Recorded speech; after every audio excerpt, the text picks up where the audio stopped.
y'all. Shadows gathered in their masses, just like witches at black masses. All minds of plot destruction, sorcerers of death's construction. Feels the bodies burning as the world machine keeps turning. Deadly hatred to mankind, poisoning the brainwashed minds. Oh Lord.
This world stops turning, ashes where the body's burning. The war pigs have the power, and a God has struck the hour. Their judgment God is calling, underneath the world pigs crawling.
for Miss Samantha Fish.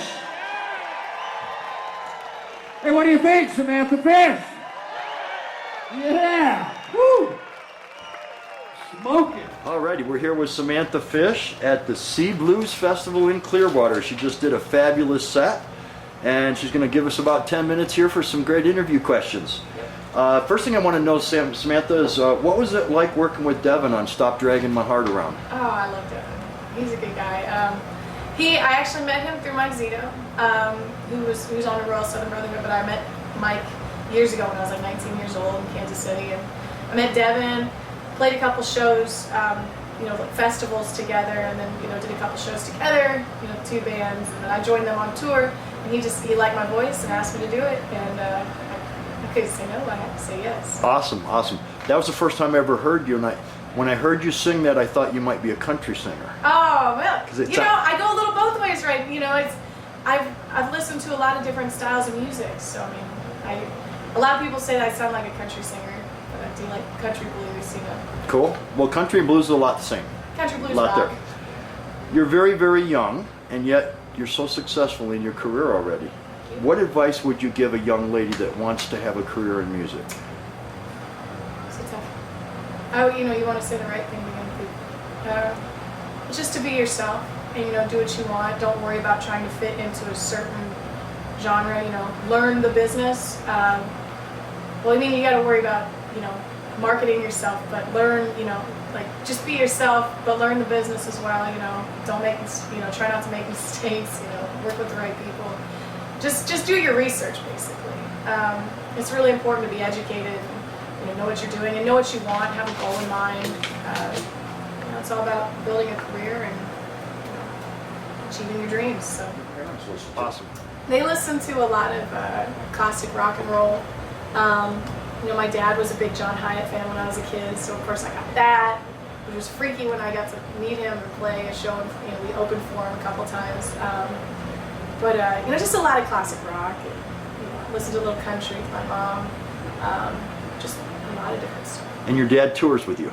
Not all the time. It's kind of a special tour. This is like the second one he's done with us. I didn't have a merchandise person to go with us to sell all of our goods, so he came along. We got two fishes on the road. Awesome. Yeah. Very cool. What is your favorite artist that doesn't do the blues? Ooh. I love John Hyatt. I'm a big fan of his. Songwriters. I'm into like Tom Waits and Tom Petty. I think he's a great songwriter. I love a lot of the guys who are doing kind of the alt blues right now. It's like alternative blues. And the Black Keys are, they're more rock and roll now, but they're blowing up. Like Gary Clark Jr. is fantastic. Jack White and stuff. I think it's great that they're basically playing blues and they're putting this rock edge spin on it, and it's making it come back, and it comes back in waves. So. Awesome. If you could jam with any one person, present or past, that you haven't played with, who would that be? That's my top three. I guess it's got to be Tom Waits, Tom Petty, John Hyatt. Right Okay. there. There you go. That's easy. I've thought this one through. If your whole music collection was destroyed, what would be the first album you replaced? That's a tough one. I've never been asked that one. Let me think. So I'm trying to think of what gets the most play right now. I'll probably replace the first one I got. I just start from the bottom and work my way back up. I think my first record that I really got into was like the Sheryl Crow. She sang that "If It Makes You Happy" song on it. I guess it's just the self-title. So Yeah. I'd start from where I started. And There you go. Go Sheryl Crow. Awesome, okay. Your manager has established himself as one of the hardest working managers in the business. Yes, he has. What's it like working with Ruben? I love Ruben, man. He's got heart, and it's what everybody says about him too. And I was like, all right. When I met him, you just feel that he really cares, and he works really, really hard. And the guy works. I don't even want to fathom how many hours a day he puts in, but he's always there when you need him. He's a great guy. How'd you meet him? Through Mike Zito and the Royal Southern Brotherhood. Awesome. They've been really great to me. And Mike produces your records. Yeah. Okay. Yeah. And he plays on them? Yep. Okay. And you had Charlie on your album Charlie and Young and Rico? Yep. And we love all of them. They're all awesome guys. They got to be a blast to work with. They really are. You know, they just came into the studio and they had so many ideas, and you know, they took, like, I demoed songs on an acoustic guitar and brought them in, and you know, of course they heard them beforehand, but then they just came in and they built these beautiful songs out of just an idea. It was so organic. It just happened right, you know, like within a couple days. And we recorded that record in about 7 days. And you know, Charlie and I were so quick. And you know, Mike, he's got great ideas. It was a blast to work with people who are so experienced. Fantastic. What's your favorite venue to play in and why? Oh man. Well, I don't want to cause any problems. I love them all. I love all the venues, but you know, going with my hometown people, Knuckleheads in Kansas City. That's Okay. my favorite. They'll like hearing that. They will. It's just home, you know. Feels good. What was your funniest or most embarrassing moment on stage? I don't want to tell people because then they might go look for the YouTube video because it's on YouTube. There's a couple times where the wind is caught, the wardrobe malfunctions and everything. Those are always fun. Nothing bad is like really bad. Nothing super exposed, but it's always embarrassing when it's close. I trip a lot because I wear the heels and I'm kind of clumsy, and so I end up rolling around quite a bit, look like a baby deer on stage sometimes. But just basically stumbling around and hitting the microphone with your teeth, you know, headbutting it. I've headbutted the microphone before. That was pretty. I did it at a festival. I hit it like, I don't know. I just came back to do some kind of head thing and went right into it and just cracked the top of my head. And I was bleeding. Oh no! Like just from the like right here on my forehead. That was pretty bad. Well, there's a lot. There's a lot. You're so young and you got years ahead of you to do more. I know. You know, haven't fallen off of anything really tall yet. So that's it. My wife was going to ask this question. We talked about it. I said, nah. And then after seeing you play, I got to ask.